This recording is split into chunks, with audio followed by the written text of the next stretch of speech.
What's good, everyone? Welcome back to the show, man. Recap with Mo, where we're getting ready to get into a brand new show here on this platform. But before we get into this thing, make sure to like and subscribe to this channel so you don't miss shit that's going down, alright? So the show, as I stated, is a brand new one here on this platform from Netflix titled Forever. Now, I'm gonna have to admit this, alright? So my wife has been telling me for the last couple of weeks that I needed to cover this show on my platform. But I told her, like, I don't know if it fit, you know what I'm saying? So what had happened was I was actually going to another show.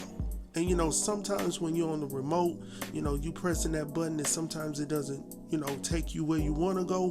So I was trying to hit it, and I guess I hit too many buttons, and it ended up landing on Forever, right?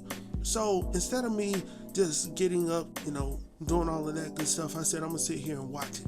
And I'm glad that I did, because it actually brought back some things that me and my wife, so we're going to talk about all of that for a moment. But anyhow, the episode is for season 1, episode number 1, titled Reunion. Now the synopsis states, after a chance meeting at a party, Justin and Keisha catch feelings fast, but a misunderstanding could destroy their romance before it even starts. And I'm like, dang, already?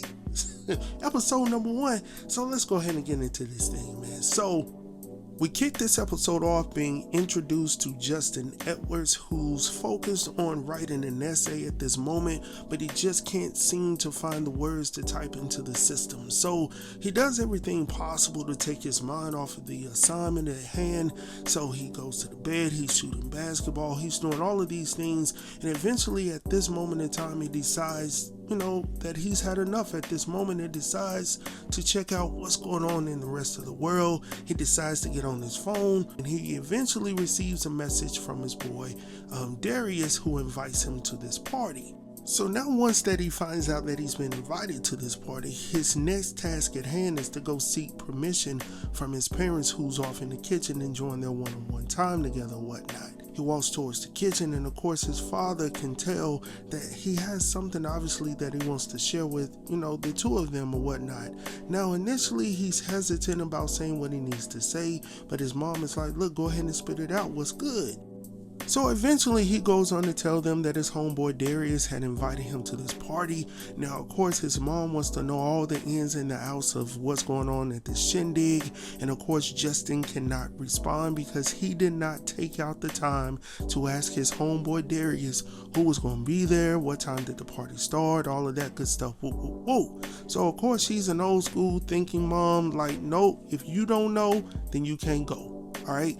Because if I don't have enough information, I'm just sending my son out here in these streets, and I don't know enough information to feel safe about that situation. So yes, I absolutely agree with her. Now there was another situation that went down here where Justin approached his mom's telling her, well, let me live, and then he's staring her eye to eye like, okay, you heard me when I said what I said when I said it.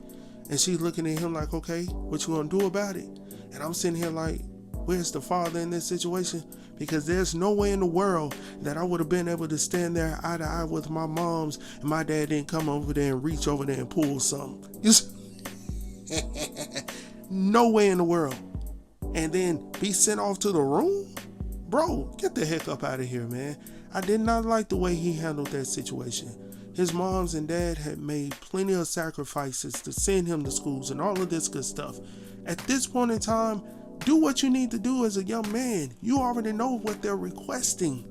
So go ahead and get all your ducks in a row. When they start asking you who's going to be there, you can answer. Who you going with, you can answer. How long you going to be out, you can respond. And then at that point, the only thing they can say is yes or no, like they could do before, but more than likely they're going to say yeah, because they already know what to expect in this situation. Now I'm saying all of that for no reason, because eventually he gets to go to the party anyhow, because his father Eric comes in, knocks on the door, and tells him, hey, you can go, but I want you to be careful. I want you to make it home. That's what he's telling him. I want you to make it home safe, all right? Secondly, I need you to stay away from the chicks that don't look like your mama now. Alright? I'm gonna say it again. Stay away from the chicks that don't look like your mama now. Now listen, I know some of y'all like, nah man, that's wrong. Listen, at the end of the day, what was the objective? It was to go out, have fun, enjoy yourself, come back home safely. That was the job, alright? And in order for him to do that, I know it sounds harsh. At the same time, I have to be honest with my child. And sometimes, not all the times, but a lot of times when we're in these situations and we end up with people that don't have our best interest at heart and a situation arises, who ends up in a bad situation? We do. And we have to speak on that as fathers to our kids, specifically to our young males in our household. We have to have those conversations, because if something does go wrong, who are they going to believe? Who are they going to believe, man? So anyhow, I appreciated this conversation with, Eric and his son Justin. So anyhow, from there, we finally see him showing up to, this party or whatnot. He walks right in, and immediately off bat, he runs into two young women. All right. Now, these are the women that his father had warned him about at the house. So immediately, politely, he tells them, no, I'm good. Even though they're flirting with him, he's telling them, I'm good, right? Now, from afar off, his homeboy Darius, who's seeing all of this go down, he comes up from behind and he's like, hey man, what's going on with you? They were practically giving it to you or whatnot. Now, Justin goes on to laugh it off and he's like, no man, I'm good. I'm lactose intolerant. Like, in other words, I don't get down with the milk like that, all right?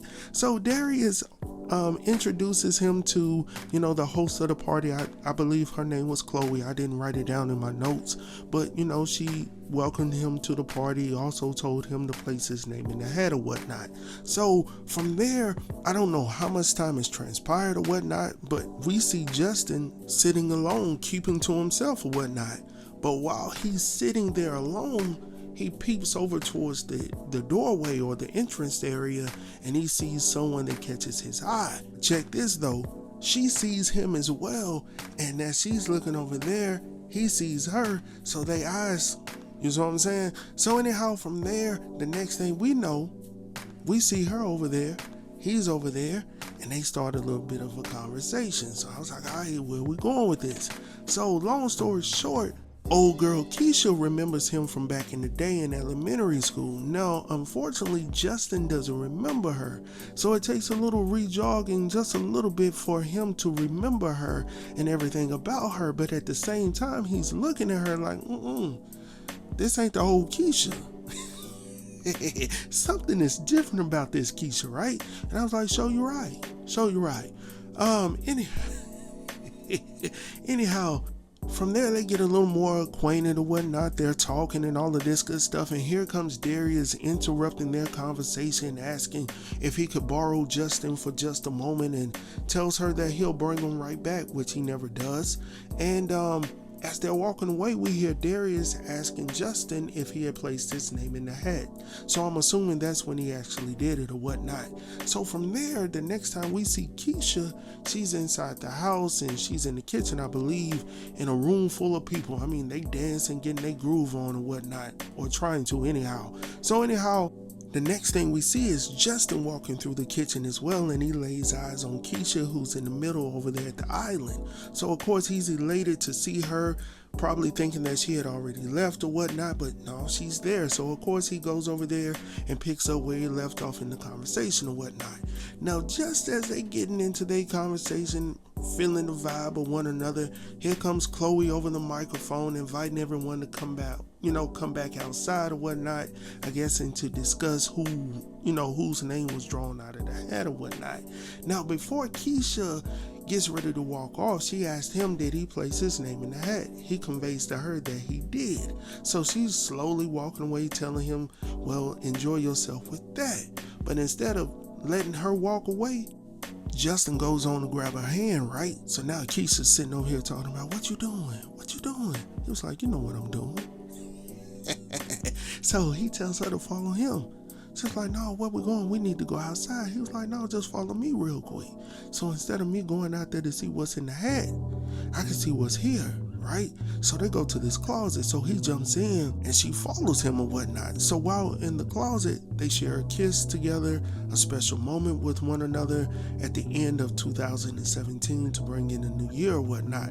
But that's not where it stops, because from there, after they leave the party, there's the after party. Now, when they went back home, the after party was on the phone. You know how we used to do back in the day, where you would get someone's number, man, and you would call them up, or they would call you up, and you would stay on the phone literally 2, 3, 4 hours without hesitation, no stops, no breaks, just enjoying one another's company over the phone.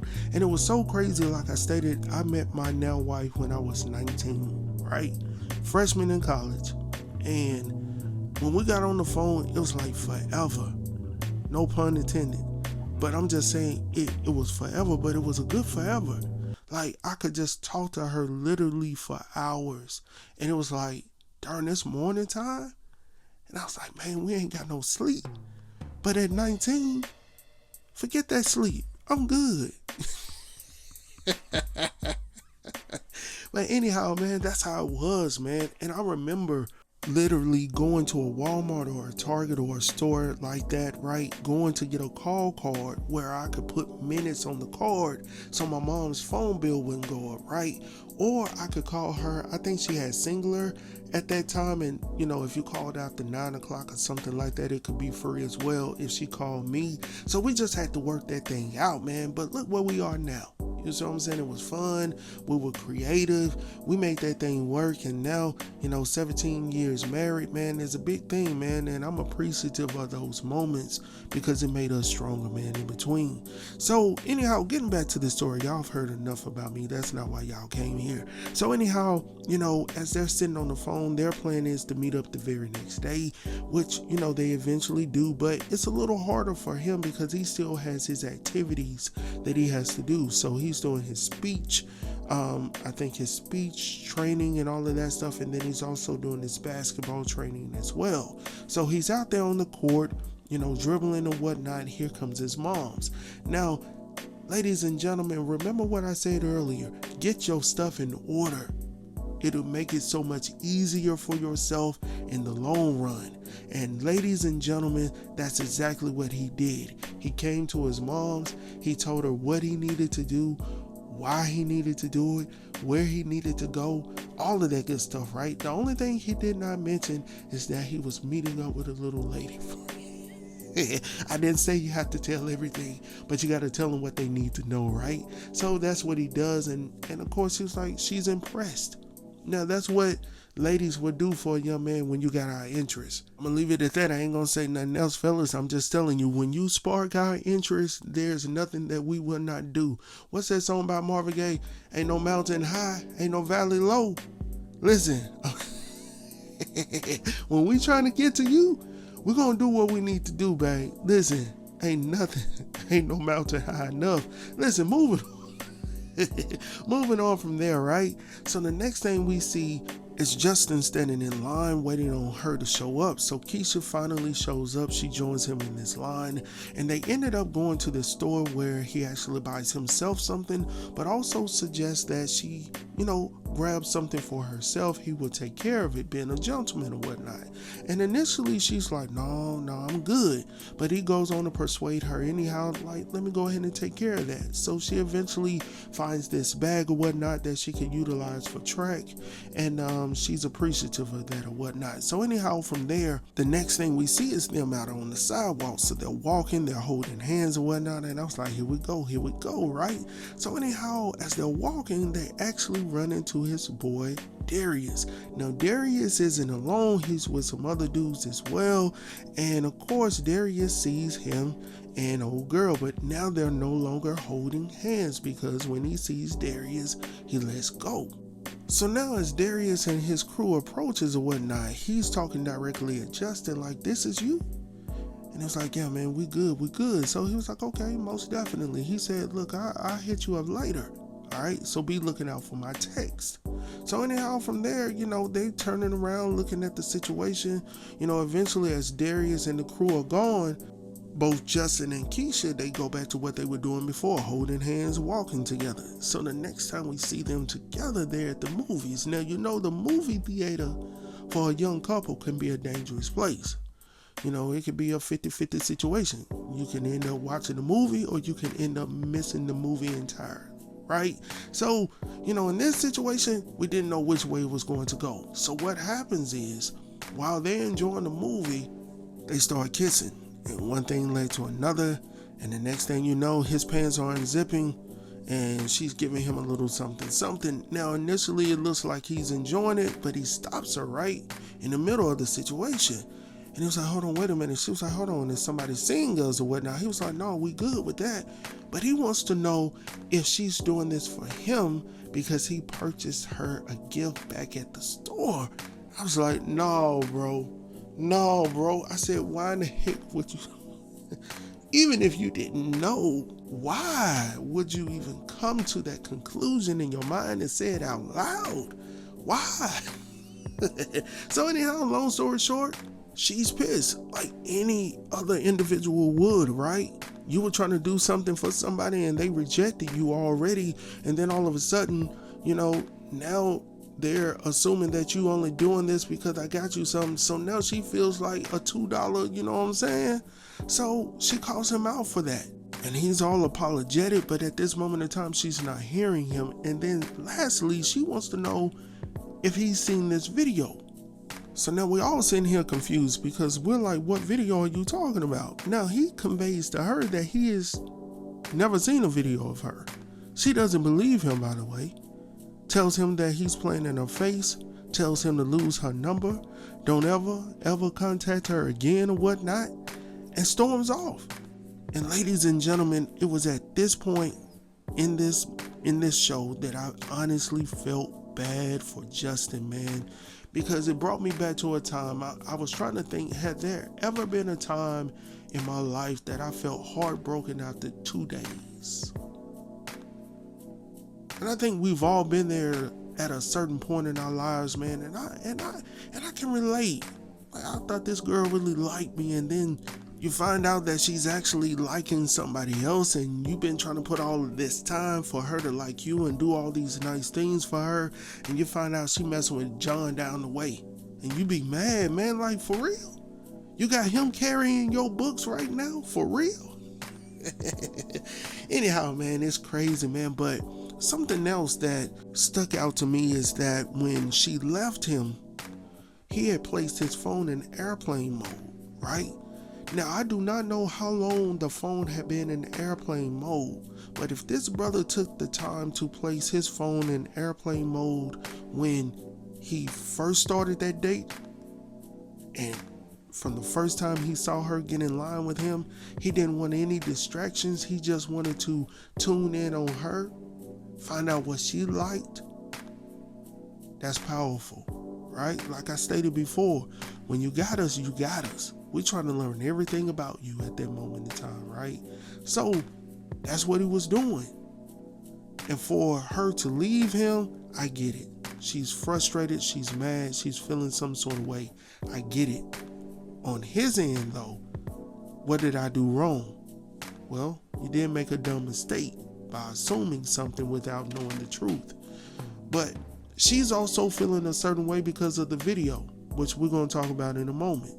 So when Justin, takes his phone off of airplane mode, he starts to receive all of these messages. He even receives a video from his boy Darius. And he's like, I thought that was her. What are you talking about? So when he opens the video, it just so happens to be a video of Keisha and her ex-boyfriend, right?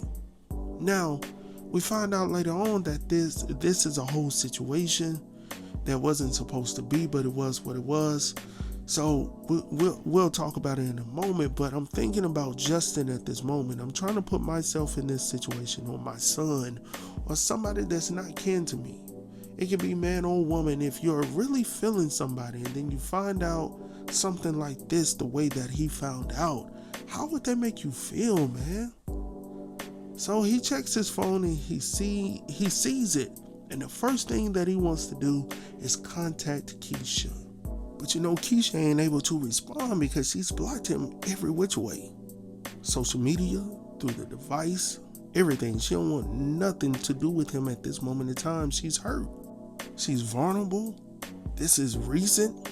So yeah, it hurts. It hurts, man. So going on from there, as she's sitting there trying to figure out what's going on, what she's going to do with her life or whatnot, her grandfather shows up, tries to cheer her up or whatnot, takes her to his favorite spot or whatnot, because what they got at the crib ain't working. It ain't working. And even the grandfather's like, look, let's go somewhere better, right?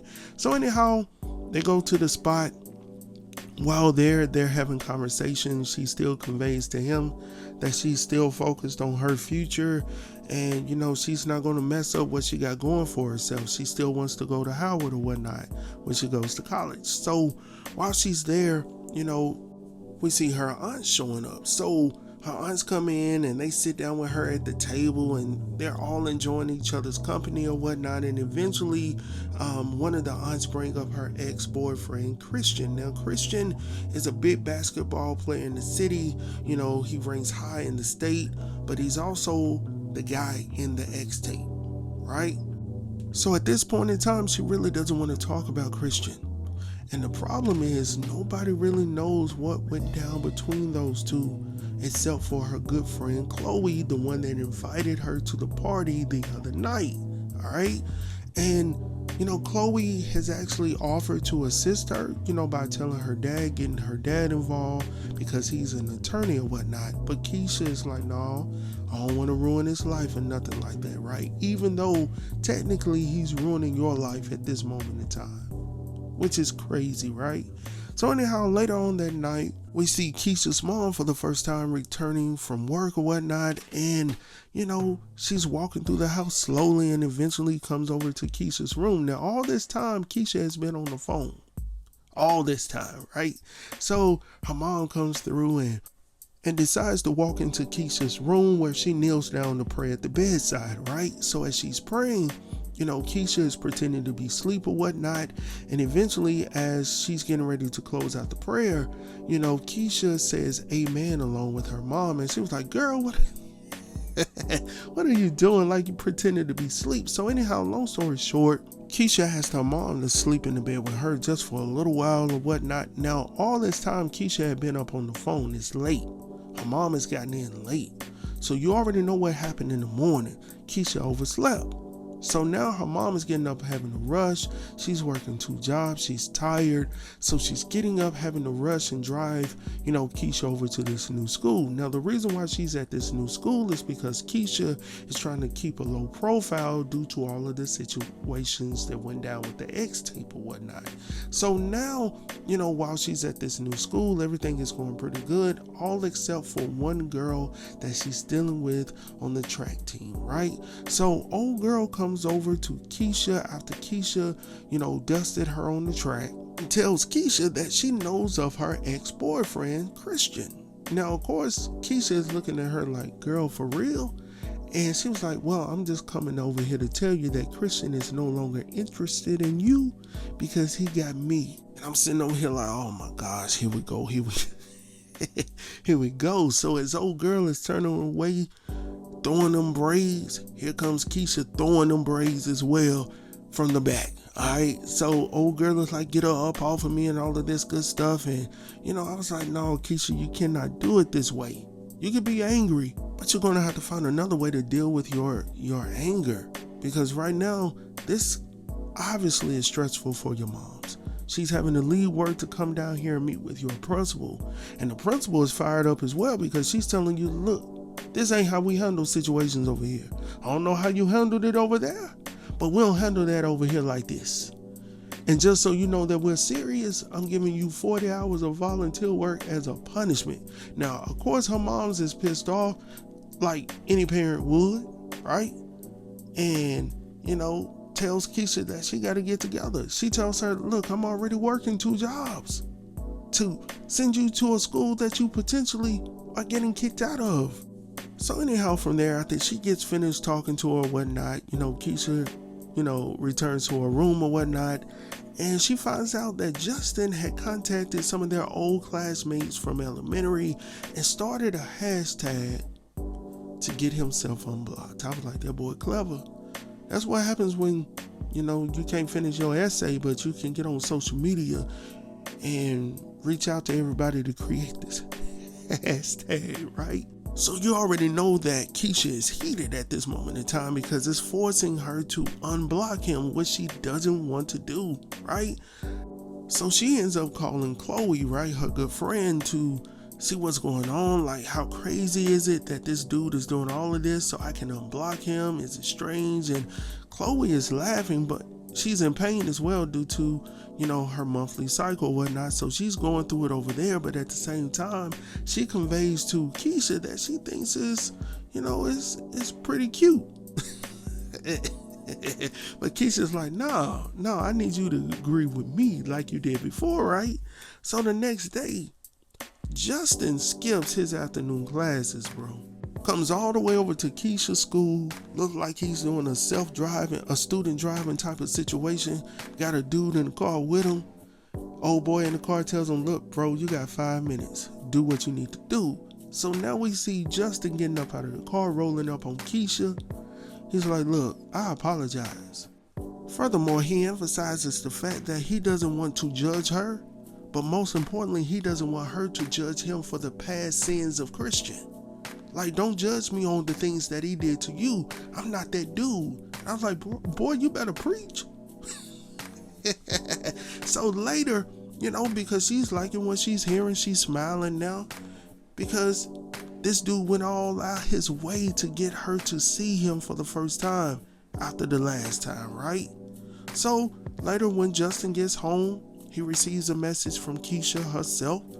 And in this message, she goes on to admit to him that she's had a crush on him for a long time, right? So as Justin is reading this, he's getting ready to respond back to her, right? So, when you're getting ready to respond, you see those little dots in that little bubble or whatnot. So Keisha is seeing the dots, so she's anticipating the response.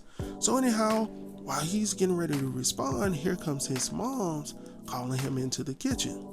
So of course he comes through. She got this look on her face like, oh man, this ain't gonna be good, right? So anyhow, Justin approaches her and she was like, I got a question for you. Did you skip class today? Did you forge my name to skip class today, this afternoon? And at first he hesitated. I was like, bro, don't lie. And I was glad that he didn't. He told the truth, right? So she was like, okay, go ahead, give me that phone. And I was like, not right now. Mama, just give me 2 minutes, at the max 3. 2 to 3 minutes, I promise you. Let me go ahead and do what I need to do. That's the reason why I skipped class today, Mama. Please just let me just do this real quick. I'm trying to get back in her good graces, man. Listen. I do anything. All right? I do anything. Just let me get 2 to 3 minutes. And no, the mama came and got that phone and told him, give me that laptop. You can use my old computer to finish your homework. And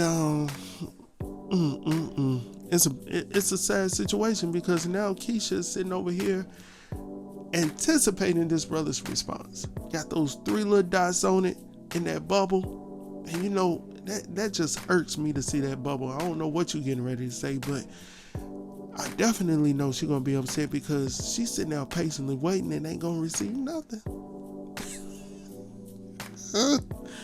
Anyhow, man, that's the end of the episode, man. I hope that you guys have enjoyed this recap and this breakdown, man. Make sure to like and subscribe to this channel so you don't miss shit that's going down, man. I will talk to you guys tomorrow. Peace.